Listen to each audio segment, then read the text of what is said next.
ትግራይ ከሁለት ዓመታት የጦርነት ሰደድና ደም መቃባት ወጥታ የጥይት የድሮንና የዲሽቃ ማጓራት ድምፅ የሌለበት አንጻራዊ የሰላምን አየር መተንፈስ ብትጀምርም በፕሪቶሪያው ስምምነት የረገበው የጦርነት መንፈስ ዛሬ በፖለቲካዊ ሽኩቻና በስልጣን ፍላጎት ዳግም እየታወከ ይገኛል። ክልሉ አሁን የቆመው በተስፋና በስጋት መገናኛ መስቀለኛ መንገድ ላይ ነው። በአንድ በኩል ከጦርነት ጉዳት ለማገገም የሚደረግ ትግል፣ በሌላ በኩል ደግሞ በህወሓትና ጊዜያዊ አስተዳደሩ መካከል የተጋረጠው የስልጣን ፍጥጫም ክልሉን ወደ ሌላ አሳሳቢ ምዕራፍ እየገፋው ይገኛል። የህወሓት ማዕከላዊ ኮሚቴ የቀድሞውን የክልል ምክር ቤት ወደ ስራ እንዲመለስ መወሰኑ የመትረየስ ድምፅ የማይሰማበት ሰላም ላይ እንደተወረወረ ድንጋይ የፖለቲካውን ኩሬ አናውጦ በጥብጦታል።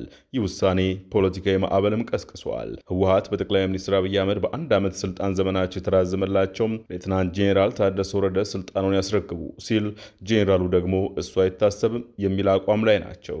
በዛሬው ጥንቅር በትግራይ የተከሰተውን አዲሱን የፖለቲካ ጥዘት፣ የፈነዳውን የስልጣን ሽኩቻና ይፋ የወጡት የድምፅ ቅጂዎች በሰላም ሂደቱ ላይ የደገኑትን አደጋ በዝርዝር ይመረምራል። የፖለቲካ ተንታኝ አስተያየትም ተካቶበታል። የትግራይ ህዝብ ከጦርነት አዙሪት ወጥቶ በዘላቂ ሰላም የመኖር መብቱ በፖለቲካዊ ቁማርና በተጠያቂነት እጦት መካከል ተንጠልጥሎ መቅረቱ የሚያስከትለውን ሰብአዊና ቀጠናዊ ስጋት በጥልቀት እንቃኛለን። አብረን እንቆይ።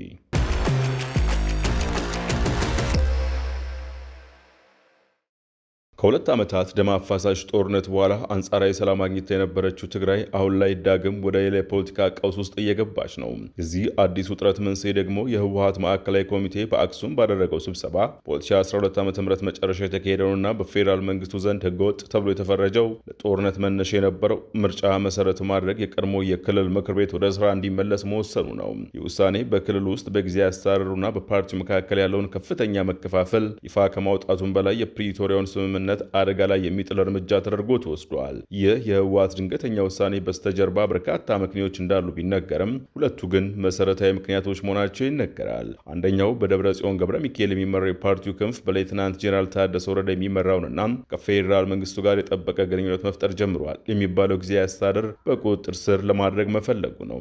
ሁለተኛው ደግሞ ፓርቲ ውስጥ የተፈጠረውን ድርጅታዊ መከፋፈል ተከትሎ የራሱን ክንፍ ህጋዊ ሽፋን ለማልበስና የፖሊሲ አቅጣጫዎችን ለማጽደቅ ምክር ቤቱን እንደ ፖለቲካ መሳሪያ ለመጠቀም ማቀዱ ነው። ይሁን እንጂ የአካሄድ በክልል ውስጥ ሁለት መንግስት የመፍጠር አደጋ ያለውና የጸጥታ መዋቅሩን ለማን መታዘዝ እንዳለበት ግራ የሚያጋባ በመሆኑ በክልሉ መልሶ ግንባታና ሰብአዊ ድጋፍ ላይ ትልቅ እንቅፋት እንደሚሆን ተገምቷል። ለዚህ ውሳኔ ከቀድሞ የፓርቲው አባላትና በአሁኑ ወቅት በፌዴራል መንግስት ከፍተኛ ስልጣን ላይ ካሉ አመራሮች የሚሰነዘረው ተቃውሞ እጅግ ጠንክሮ ወጥቷል። ሁለቱ የስምረት ፓርቲ አመራሮች፣ ሁለቱ ፌዴራሉ መንግስት ስልጣን የሰጣቸው ሰዎች ጌታቸው ረዳና ፕሮፌሰር ክንደያ ገብረሕይወት ህወሓት የራሱን ጠባብ ያሉትን የስልጣን ፍላጎት ለማስከበር ሲል የትግራይን ህዝብ ዳግም ወደማይወጣው የጦርነት አዙሪት እየከተተው ነው በማለት ይወነጅላሉ። በተለይም ክንደያ ህወሓትን ጦርነት ናፋቂና ወንጀለኛ ሲሉ በመጥራት ድርጅቱ በክልሉ ሰላም እንዳይሰፍን ዋነኛ እንቅፋት መሆኑን በግልጽ ተናግረዋል። እነዚህ አመራሮች እንደሚሉት የፕሪቶሪያው ስምምነት መንፈስ አካታች ጊዜያዊ አስተዳደር እንዲቋቋም እንጂ ጦርነት እንዲቆም የተሻረውንና እውቅና የሌለውን የቀድሞ ምክር ቤት እንዲቀጥል አይፈቅድም። በሌላ በኩል የፌዴራል መንግስቱ የጊዜያዊ አስተዳደሩን የስልጣን ዘመን ለአንድ ተጨማሪ ዓመት ማራዘሙ በህወሓት ዘንድ ከፍተኛ ቅሬታን አጭሯል። ህወሓት የፌዴራል መንግስቱን የበጀት መቋረጥን እንደ ፖለቲካ መሳሪያ በመጠቀም ህዝቡን ለችግር ዳርጓል ሲል ይከሳል። የጊዜያዊ አስተዳደሩና የህወሓት ምክትል ፕሬዝደንት አማኑኤል አሰፋም ስምምነቱ በተግባር መፍረሱን በመግለጽ በክልሉ ያለውን ተስፋ አስቆራጭ ሁኔታ አመልክተዋል። ሆኖም ግን የዓለም አቀፍ የሰብአዊ መብት ተሟጋቾች እንደ አምነስቲ ኢንተርናሽናል እና ሂውማን ራይትስ ዎች በትግራይም ሆነ በሌሎች አካባቢዎች አሁንም የሰብአዊ መብቶች ረገጣዎችና የጅምላ ጭፍጨፋዎች እየቀጠሉ መሆኑን በመጥቀስ በሁሉም ወገን ያሉ ተዋናያን ለፈጸሙት ወንጀል ጠያቂ መሆን እንዳለባቸው አጥብቀው በመወትወት ላይ ናቸው። በጥቅሉ በትግራይ ክልል አሁን የተስተዋለ የፖለቲካ ሽኩቻ በቀላሉ የሚታይ አይደለም። ህወሓት ምክር ቤቱን ለመመለስ የሚያደርገው ጥረት ከጊዜያዊ አስተዳደሩ ጋር ወደ ለየለት ግጭት ሊያመራ የሚችል ሲሆን ሌተናንት ጄኔራል ታደሰ ወረደም ይህንኑ በመገንዘብ መፈንቅለ መንግስት ለማድረግ እንዳታስቡ ሲሉ ማስጠንቀቂያ ሰጥተዋል። ይህ አለመተማመንና የስልጣን ፍላጎት ከጦርነት ጉዳት ገና ባላገገመው የትግራይ ህዝብ ላይ ተጨማሪ ማህበራዊና ኢኮኖሚያዊ ቀውስ እንዳይፈጠር ትልቅ ስጋት ደግነዋል። ጉዳዩን በውይይትና በህጋዊ መንገድ ከመፍታት ይልቅ ወደ ግትርነትና ወደ ቀድሞ የጦርነት ንግግር መመለስ ለክልሉም ሆነ ለሀገሪቱ ሰላም ከፍተኛ ዋጋ የሚያስከፍል እንደሚሆን ግን የፖለቲካ ታዛቢዎች ግምት ነው። በዚህ ላይ ታዲያ የህወሓት ቃል አቀባይ እንደሆኑ እንደተነገረላቸው ሚካኤል አስገዶም የክልሉ ፕሬዝዳንት ጄኔራል ታደሰ ወረደ ስልጣን እንዲያስረክቡ ማሳሰባቸው ተዘግቧል። ቃል አቀባዩም የትግራይ ክልል ጊዜያዊ አስተዳደርም እየፈረሰ በመሆኑ ከፌዴራል መንግስት ጋር ያለው ግንኙነት ገመድ መበጠሱን ገልጸዋል። ከቢቢሲ ጋር ቃለ መጠይቅ ያደረጉት ቃል አቀባዩ የህወሓት ማዕከላዊ ኮሚቴ ከሁለት ሳምንት ገደማ በፊት ያስተላለፈውን ውሳኔ በተመለከተ ከተለያዩ አካላት ጋር ውይይት እየተካሄደ እንደሆነ ተናግረዋል። ቃል አቀባዩ ሚካኤል የፌዴራል መንግስት ውሳኔውን ያስተላለፈው ህወሓትን ሳያስፈቅድ ሳያማከር ለብቻው ነው ብለዋል። ቃል አቀባዩ ከፌዴራል መንግስት ጋር የሚኖረውን ግንኙነት እንዴት ይሆናል የሚለው በቀጣይ የምናየው ይሆናል። እስካሁን ባለው ግንኙነት ግን ጊዜያዊ አስተዳደር እየፈረሰ ስለሆነ የነበረን ገመድ ተበጥሷል የሚል ሀሳብን ነው የምንወስደው ብለዋል። ህወሓት በግልጽ ፕሬዝዳንቱ ስልጣን እንዲያስረክቡም ጠይቋል። ስልጣናቸው እንዲያስረክቡ የተጠየቁት ታደሰ ግን ይህ እንደማይሆን ለሪዮት ሚዲያ ተናግረዋል። የቀድሞ ምክር ቤት መመለስንም አጥብቀው እንደሚቃወሙት የገለጹ ሲሆን ርክክብ ብሎ ነገር የለም ስህተት ነው ሲሉ ተደምጠዋል። ስህተት ነው፣ ሁለተኛ ማሰብ ያስፈልጋል። ከዚህ ይህን መስማት አልተፈለገም። ዝም ብለው ነው እየቀጠል ያለው ጉባኤ ማለት ምክር ቤቱ ተጠርቷል፣ ስብሰባ ያደርጋል፣ ይወስናል፣ አዲስ ፕሬዚደንት ይመርጣል። ኦኬ። ከዛ ፋይናሊ ኦፊስ የፕሬዚደንቱን ኦፊስ መያዝ መግባት ይኖራል። ይሄ ሁሉ አንዴ በዚህ ምክንያት መጋጨት ያለብን አይደለም፣ ግን አላደል ቢሮ ይዞ አላስገባም አስገባለሁ ወዘተ የሚል ነገር ባይኖርም ግን እኔ ትክክል ነው የሚል ነገር የለኝም። ስለዚህ የማስረክበው ነገር የለኝም። ስለዚህ ከፈለጉ እንደፈለጉ ያርጉት። እኔ ግን ትክክል ነው ብዬ መረካከብ ምናምን የሚባል ግን የለም። በዚህ መንገድ ነው የሚሄደው። ትክክል አይደለም የሚል እምነት ስላለኝ ይህ በእንዲህ እንዳለ የህወሓት መሪዎች ውድቅ ቢያደርጉትም በአንድ ከፍተኛ የፓርቲው ባለስልጣን እንደተነገረ የሚታመን የወጣ የድምፅ ቅጂ ክልሉ ከኤርትራ ጋር የንግድ ግንኙነት ለመስረት እና ከአገር ውስጥ ታጠቁ ቡድኖች ጋር መተባበር በፌዴራል መንግስቱ ላይ ለመሰለፍ ፍላጎት እንዳለው ያሳያል ሲል አፍሪካን ሪፖርት ዘግቧል። የዘገባው ምንጭ የኢትዮጵያ መንግስት አውጥቶታል ባለው መግለጫ ከዓመታት በፊት ደም አፋሳሽ ጦርነት ሲያካሄዱ የነበሩት የትግራይ ክልል መሪዎች ከተቀናቃኝ ሀገራትና ከታጠቁ ቡድኖች ጋር ጥምረት እየፈጠሩ መሆኑን የሚያረጋግጥ ማስረጃ አለኝ ማለቱን አመልክቷል። ከፌዴራል መንግስት የተገኘ አንድ ምንጭ ለፈረንሳዩ ዜና አገልግሎት ያጋራው ድምፅ ከፍተኛ የህወሓት አመራር የሆኑት አዲስ ዓለም ባሌማ የተናገሩት እንደሆነ ተገልጿል። እንደ ኤፍፒ ትርጉም ዘገባ ከሆነ ባለስልጣኑ ለታዳሚዎች ሲናገሩ ትግራውያን በፌዴራል መንግስቱ ላይ የሚያደርጉት ትግል ብቻቸውን እንዳልሆኑ ሲገልጹ ይሰማል። ባለስልጣኑ አክለውም በጎረቤት አማራ ክልል ከሚንቀሳቀሰው ፋኖ ጋር መተባበር እንደሚችሉና የኢትዮጵያ ረዥም ጊዜ ባላንጣ ከሆነችው ኤርትራ ጋር የንግድ ልውውጥ ማድረግ እንደሚችሉም ተናግረዋል። በድምፅ ቅጂው ላይ አዲስ ዓለም በጋራ ጠላታችን ላይ አብረን እንሰራለን ሲሉ ተደምጠዋል። ስሙ እንዳይጠቀስ የፈለገ የኢትዮጵያ መንግስት ምንጭ እንደገለጸው ይህ የድምፅ ቅጂ ህወሓት የበላይነትን ለመጨበጥ የሚያደርገው የማያቋርጥ ጥረት በተለይ በትግራይ ህዝብና በሌላው ኢትዮጵያ ህዝብ ላይ የሚቀልድ የቀጠናው ሰላም አዋኪ ኃይል ለመሆኑ ማረጋገጫ ነው ብለዋል። የፈረንሳይ ዜና አገልግሎት ያነጋገራቸው አዲስ ዓለም ባሌማም የድምፅ ቅጂው ትክክለኛነት ወይም የእሳቸው መሆኑን ባያስተባብሉም መንግስት የሰጠው ትርጓሜ ግን እኔ የተናገሩትን ቃል አይወክልም ባይ ናቸው። አክለውም ግልጽና የማይቀየር አቋማችን ለሰላምና ለመረጋጋት ሙሉ በሙሉ ቁርጠኛ መሆናችን ነው ሲሉም ራሳቸውን ተከላክለዋል። የአፍሪካ ህብረት የቀንዱ ልዩ መልእክተኛ ኦሉሴጉን ኦባሳንጆ ለፋይናንሻል ታይምስ ከዚህ ቀደም በሰጡት መረጃ መሰረት ከ600 ሺህ በላይ ሰዎችን ህይወት የቀጠፈውና ከ2013-15 ድረስ የዘለቀውን የእርስ በርስ ጦርነት የአብይ መንግስት ከህወሓት ጋር አድርጓል። በሁለቱ ወገኖች መካከል ያለውን ፖለቲካዊ ልዩነት ለመፍታት የሚደረገው ሂደት ላይ አነስተኛ መሻሻል ብቻ በታየበት በዚህ ወቅት የፌዴራል መንግስቱ ከጎረቤት ኤርትራ የሚሰነዘርበትን ዛቻና የተለያዩ የሀገር ውስጥ ታጣቂ አማጽያን የተጋፈጠ ባለበት በዚህ ወቅት ውጥረቱ ዳግም እየተባባሰ መጥቷል። በምስራቅ አፍሪካ ጉዳዮች ላይ ትንታኔ የሚሰጡትና በአዲስ አበባ ዩኒቨርሲቲ የማህበራዊ ሳይንስ መምህር የሆኑት ዳንኤል ወርቁ አሁን በኢትዮጵያ ያለው የፖለቲካ አካሄድ ከስር መሰረቱ መቀየር እና የብዙዎችን ፍላጎት የሚከተል መሆን እንዳለበት በመግለጽ ማብራሪያቸውን ይጀምራሉ። የህወሓት ማዕከላዊ ኮሚቴ ያሳለፈው ውሳኔ በተመለከተ ሀሳባቸው ለአዲስ ማለዳ ያጋሩት ተንታኙ ፓርቲው በፕሪቶሪያ ስምምነት ምንም እንኳን ህጋዊ እውቅና እንደተሰጠው ቢመላከትም ምርጫ ቦርድ አሟላ ያለውን ባለማሟላቱ እውቅናውን ያጣ ድርጅት መሆኑን ያስታውሳሉ። ይሁንና አሁንም ድረስ ቢሆን እንደ ተቋም የሚንቀሳቀስ እንደሆነ መገንዘብ ይቻላል ይላሉ።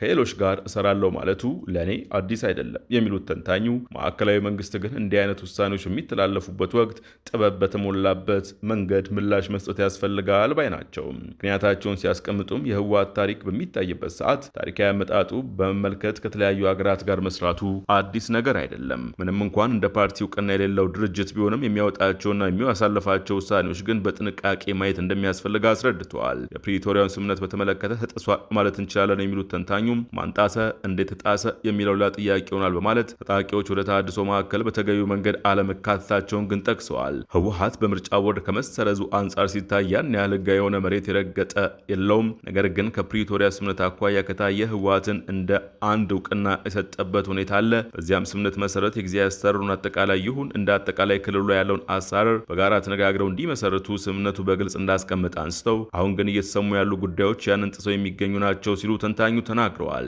በህወሓትና በማዕከላዊ መንግስት ያለው መቃቃር በሁሉም ዘንድ የሚታወቅና ከጊዜ ወደ ጊዜ እየናረ የተለያየ ቅርጽና ይዘት እየያዘ የመጣበት ሁኔታ እንዳለ እሙን ነው ያሉት ተንታኙ ህወሓት ሁሉንም እንደሚያስታውሰው በሰሜን ኢትዮጵያው ጦርነት ጀምሮ ከየትኛውም አካል ጋር ዓላማን ያሳካልኛል ከሚለው ጋር እንደሚሰራ በተለያየ ጊዜ መግለጹ አይዘነጋም ሲሉም አክለዋል። ህወሓት አሁን ላይ ላሳለፈው ውሳኔ እንደ ምክንያት እያነሳ ያለው የፕሪቶሪያውን ስምምነት መጣስ ስለመሆኑ መግለጹን የጠቀሱት ዳንኤል በዚህ ጉዳይ ላይ ስምምነቱን ማን የጣሰው የሚለውን በተመለከተ ምልከታቸውን አጋርተዋል።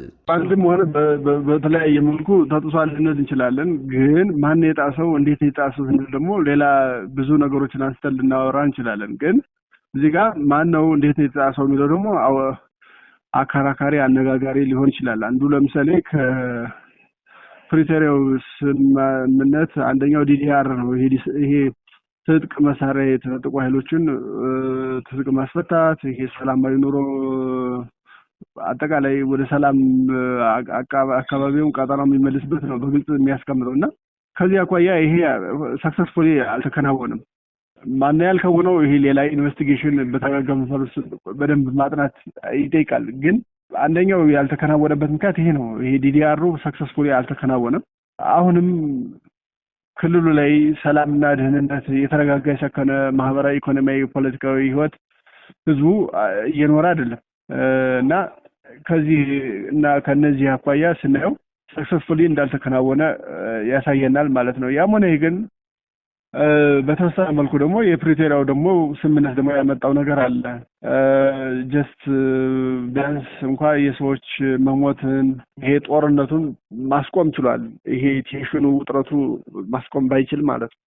ህወሓት ምንም እንኳን ትልቅ የፖለቲካ ፓርቲ የነበረና በታሪክ አጋጣሚ እየተፈረካከሰ ያለ በመሆኑ አሁን ላይ አመራሮቹ በተለያየ ጎራ መሰለፋቸው የህዝብን ስቃይ ከሚያበዛ ነገር መቆጠብ አለበት ይላሉ።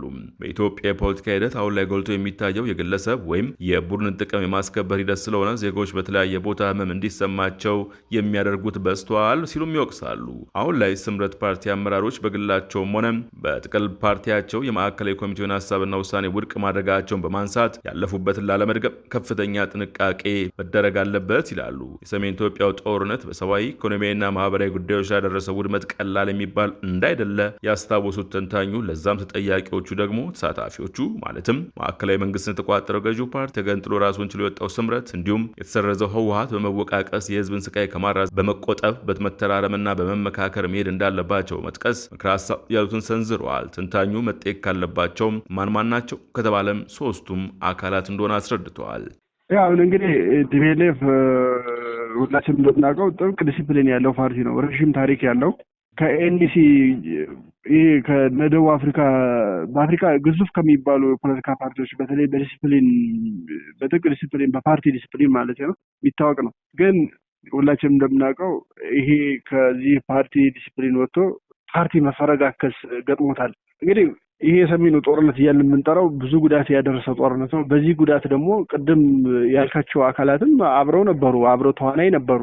ከዛ ይልቅ እንግዲህ ፋልቱን የማየው ስህተቱ የጋራ መስሎ ይታየኛል። እንግዲህ ሰዎች በተለያየ መልኩ ለሰሩት ጥፋት ህዝብን በደል አድርሰናል ይቅርታ ከማለት ይልቅ አንዱ ሌላውን መወንጀልና ችግሮችን በህዝብ ላይ የደረሱ ሰብአዊ እና ኢኮኖሚያዊ ጉዳቶችን መቀባበል ነው እና አሁን ያልካቸው አካላትም በእኔ አንደርስታንዲንግ በሰሜኑ ጦርነት በደረሰው መሪ ተዋናይ የነበሩ ናቸው። ለሰላሙ እንዲመጣም ቅድም እንዳልኩት ለደረሰው ሰብአዊ ኢኮኖሚያዊ ኪሳራም የነሱ እጅ ያለበት እና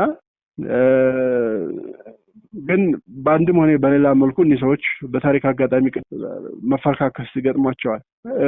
ይህ መፈረካከስ ግን ህዝብ ላይ ዳግመኛ ውጥረትን ችግርን የሚያመጣ ባይሆን ይመከራል።